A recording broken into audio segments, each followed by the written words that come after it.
काल आमच्या किटी पार्टीमध्ये मैत्रिणी विचारत होत्या, फर्निचरसाठी तुझा चॉईस समर्थ फर्निचरच का? कारण समर्थ फर्निचर मधील 70% फर्निचर हे त्यांच्याच वर्कशॉपमध्ये बनवलं जातं आणि म्हणूनच समर्थ मधील फर्निचर हे मजबूत आणि लॉंग लाईफ आहे आणि किंमत मार्केटपेक्षा reasonable. Samarth furniture and mall, Gulewadi, Sangamner, Kolar गोटी हायवे, सुगाव बुद्रुक, तालुका अकोले, जिल्हा अहमदनगर। नगर जिल्ह्यातील सामाजिक कार्यकर्ते अरुण रोडे यांच्यावर 10 ते 15 अज्ञात इस्मांनी हल्ला करत त्यांना मारहाण केल्याची खळबळजनक घटना आज दुपारी निप्ती बायपास परिसरात घडली आहे। नगर कल्याण रस्त्यालगत असणाऱ्या बायपास रोडवर रोडे यांना बेदम मारहाण करण्यात आली आहे। तर या हल्ल्यामुळे परिसरात एकच खळबळ उडाली होती।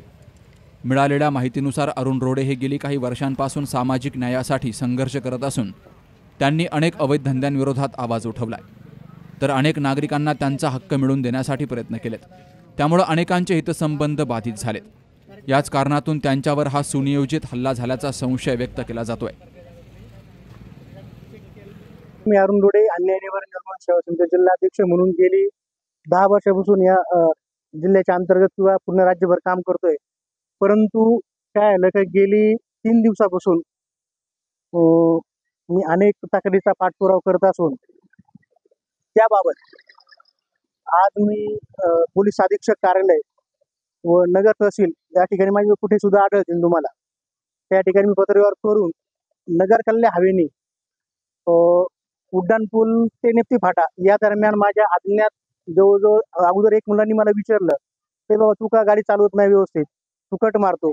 परंतु मी माझ्या दिशेने व्यवस्थित असताना अचानक तदनंतर लगेच ते 15 ते 20 जणांनी दांडके घेऊन माझ्यावर जीवघेणा हल्ला केला। आज माझे अवस्था चालणे सुद्धा नाहीये। म्हणजे एखादी सामाजिक काम करत असताना सामाजिक एखाद्या भ्रष्टाचाराच्या विरोधात काम करतोय तर याच्यावर असे समाजकंटक किंवा जे भ्रष्टाचारी लोक आहेत हे जीवघेणा हल्ला करतात। मी यांचा मीडिया माध्यमातून निषेध व्यक्त करतो। जर यायचं तुम्हाला तर समोर या, कारण मी सामाजिक काम करत असताना एक जगेल समाजासाठी एक मरेल समाजासाठी, पण अचानक याला पुढे करून त्याला पुढे करून हे करण्यापेक्षा माझ्या समोर या, माझी तयारी आहे। कारण मी समाजासाठी जगणं सुद्धा माझं समाजासाठी असेल, माझं मरण सुद्धा समाजासाठी असेल, पण समोर या, याला त्याला पुढे घालून किंवा इतर लोक पुढे घालून मला मारण्याचा प्रयत्न करू नका, हे मीडियामध्ये मी विनंती करतो। धन्यवाद। जे आहे ते आता मला सिव्हिल नगर तालुका पोलीस स्टेशनच्या वतीने माझं सिव्हिल रिपोर्ट येईल, त्याच्यानुसार माझी फिर्याद दाखल होईल। त्याच्यानंतर ते सीसीटीव्ही फुटेजमध्ये जे लोक येतील, कारण जी लोक माझ्या 3 ते 4 दिवस झाले माझ्या फुटेजमध्ये आहेत, माझ्या पण लक्षामध्ये आहे की ते पुढे माझ्या पाठलाग करत होते, त्यानुसार ते तपास पोलीस यंत्रणा करील। त्यांच्या गुन्हे दाखल नाही झाले तर अन्याय निवारण सेवा समितीच्या वतीने मी पुनश्च विशेष पोलीस महानिरीक्षक नाशिक या ठिकाणी उपोषण करण्यात येईल। धन्यवाद। ही घडलेली घटना केवळ एका व्यक्तीपुरती मर्यादित नसून समाजासाठी लढणाऱ्यांचा आवाज दाबण्याचा प्रयत्न असल्याचं मत अनेक सामाजिक कार्यकर्त्यांनी व्यक्त केलंय। Shubham Pacharne, C News Marathi, Ahilyanagar. आपल्या डोळ्यांची काळजी घेणारं पोखरकर नेत्रालय आता नवीन ठिकाणी सुसज्ज आणि अद्ययावत स्कायलाइट मल्टी स्पेशालिटी हॉस्पिटलमध्ये। डोळ्यांचे विविध आजार, ऑपरेशन्स आणि उपचार आता एकाच ठिकाणी।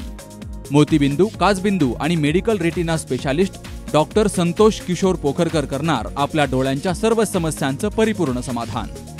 ठिकाण स्कायलाइट मल्टी स्पेशालिटी हॉस्पिटल, देवाचा मळा, बालाजी अपार्टमेंट जवळ, संगमनेर। संपर्क 02425 29 91 90 आणि 8108 17 63 65।